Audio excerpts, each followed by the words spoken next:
The titles, I mean, I teach one called What is Human.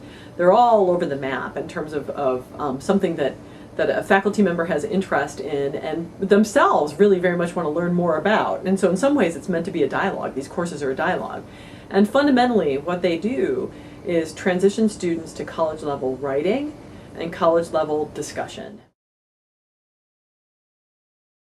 I think one of the other big transitions is that you're certainly not in class as much anymore. So you're not in class from 7:30 in the morning until 2:30 in the afternoon. So you might only be in class for 12 or 14 hours a week. However, you need to remember that college is a full-time job. It really is, how do you move knowledge forward, or how do you take a new spin at things, or how do you become much more reflective than I think you're asked when you're studying to take an achievement test, or an assessment that just says, did you get this? Did you hear? Did you learn? Here, you're not just learning, you're thinking. You're being taught how to think.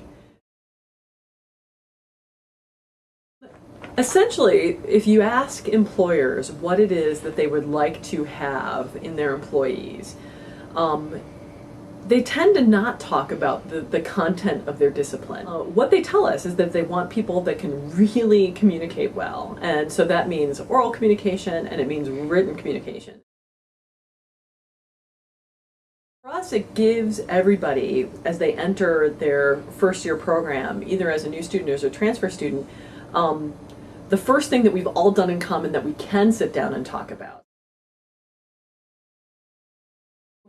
We chose this common reading, Persepolis, which is an autobiographic graphic novel of a woman, actually a girl becoming a woman. And so it's a coming of age story of a woman who grew up during the Islamic Revolution.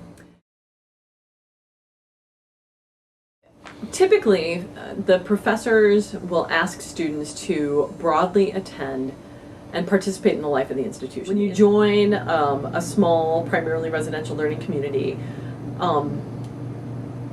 that transcends the classroom, that there's learning going on in the dorms, and there's learning going on in the events, whether it be an athletic event or an arts event or a public lecture that some of our centers of distinction bring in, that essentially enrich the, sort of the landscape of the types of things that you can do, presumably with your mind. But the other thing that is really unique about Hiram, you'll find, hopefully really quickly once you get here, is that students drive the things that we do.